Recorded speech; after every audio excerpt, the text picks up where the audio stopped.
বিশ্বের অন্যতম জনবহুল মেগাসিটি মেক্সিকো সিটি এখন ভয়ঙ্কর এক সংকটের মুখে। মার্কিন মহাকাশ গবেষণা সংস্থা নাসা জানিয়েছে, শহরটি এত দ্রুত মাটির নিচে দেবে যাচ্ছে যে সেই পরিবর্তন মহাকাশ থেকেও স্পষ্টভাবে ধরা পড়ছে। শক্তিশালী রাডার চিত্র বিশ্লেষণ করে সংস্থাটি বলছে, প্রতি মাসেই শহরের কিছু অংশ আধা ইঞ্চির চেয়ে বেশি নিচে নেমে যাচ্ছে।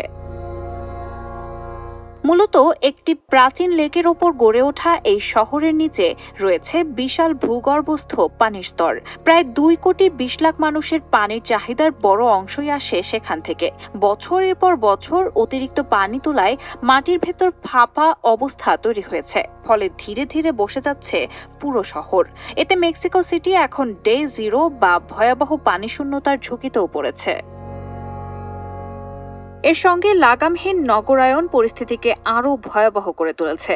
নরম কাদামাটির ওপর একের পর এক বিশাল ভবন ও অবকাঠামো নির্মাণে মাটির উপর চাপ বাড়ছে, আর তাতেই দ্রুত নিচে নামছে শহরটি।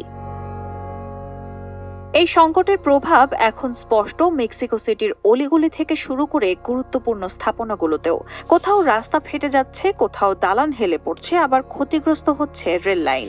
শহরের ঐতিহাসিক 114 ফুট উঁচু অ্যাঞ্জেল অফ ইন্ডিপেন্ডেন্স স্মৃতিস্তম্ভের নিচে মাটি বসে যাওয়ায় অতিরিক্ত 14টি সিঁড়ি যোগ করতে হয়েছে। ঝুঁকিতে রয়েছে বেনিতো জুয়ারেজ ইন্টারন্যাশনাল এয়ারপোর্টও। ইসরো ও নাসার যৌথ নিসার স্যাটেলাইটের তথ্যে দেখা গেছে, 2025 সালের অক্টোবর থেকে 2026 সালের জানুয়ারির মধ্যে শহরের কিছু অংশ প্রতি মাসে প্রায় 0.8 ইঞ্চি করে দেবে গেছে, যা বছরে প্রায় 9 ইঞ্চিরও বেশি। বিশেষজ্ঞদের আশঙ্কা, ভবিষ্যতে বিশ্বের আরও অনেক শহর একই ঝুঁকিতে পড়তে পারে। রাহানা হক মুন, RTNN।